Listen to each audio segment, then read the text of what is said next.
Welcome to Nso Chu Ketsudan Ku, the place where the wild rhubarb grows, on the traditional territories of the Kwanlin First Nation and the T'an Council. Porter Creek Secondary is an urban school that is home to approximately 500 students, 30% of which are First Nations. For the last 2 years, we've been working to enhance the authentic cultural experiences and understandings that are taught and offered at Porter Creek, working to embed connection to culture and the land throughout our school fabric. One step that we have taken towards this goal is the implementation of the annual PCSS Hide Camp, offered on site, providing all students and staff access to these essential teachings.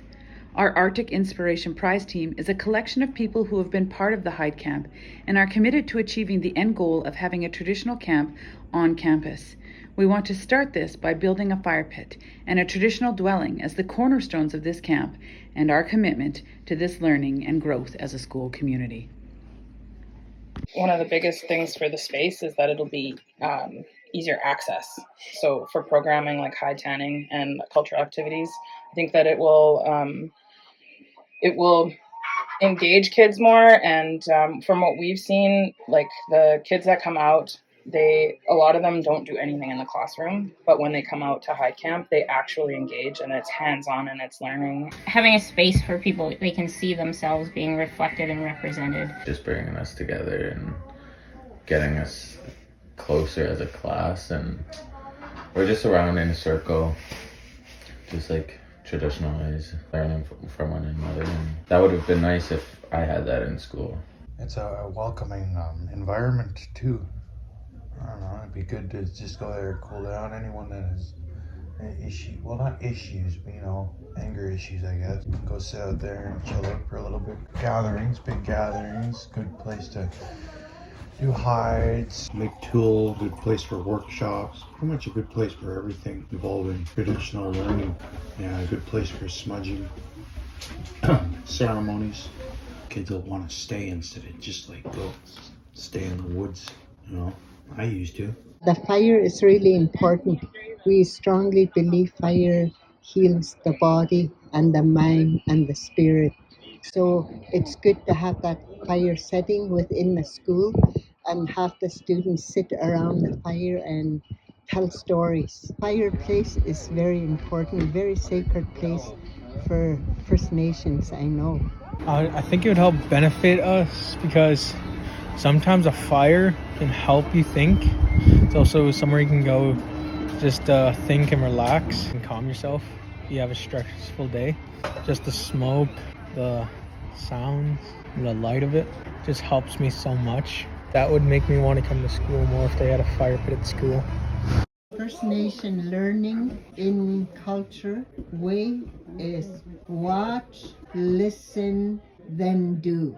As a First Nation Gwich'in elder, and I believe that when we're growing up as these young people now that are coming up behind us, we were taught that fire was our healing to our spiritual body, along with water and along with the land. I think the fire is a really important aspect because even if the kids don't actively want to have their hands on hides, they will end up sitting by the fire and talking to elders and connecting in a different way rather than doing hands-on. If they just want to sit and listen or tell their own stories, I think that's a huge important part of the space, and the fire is like the focal point of that sort of connection, especially with elders. Personally, if we had all this stuff here, I'd want to come back to school. We can check with especially Kamloops. They have a huge arbor there that they built there. It's huge, and we could get ideas from them, or even actually a Lower Post. They have an arbor they built there, a smaller one. What makes this project sustainable is our vision for Porter Creek 2030. We are building our experiential and land-based programming at all grade levels. One of the things that my students said at the start of this year is that they wanted the opportunity to learn on the land. And I think that if we had a place at Porter Creek Secondary to do that, that it would make it very easy for myself as a teacher just to make that happen. I think some of the knowledge keepers currently working at our school have expressed the challenges that elders face emotionally about coming into schools, and how important it would be to have a space where they could share their knowledge and not feel that intimidation. I think when they're at school and they feel that sense of community, that sense of belonging, and for Indigenous students, I think being able to share their sense of and bringing back their sense of pride for their culture will carry it forward into their future lives. In regards to communicating about our project, we have multiple working groups. We communicate through staff. We communicate with our school community through messenger, emails, newsletters, school website. We'll be involving our community members in the opening of the traditional camp, in the activities that are happening at the traditional camp, and through our students' legacies with their experience.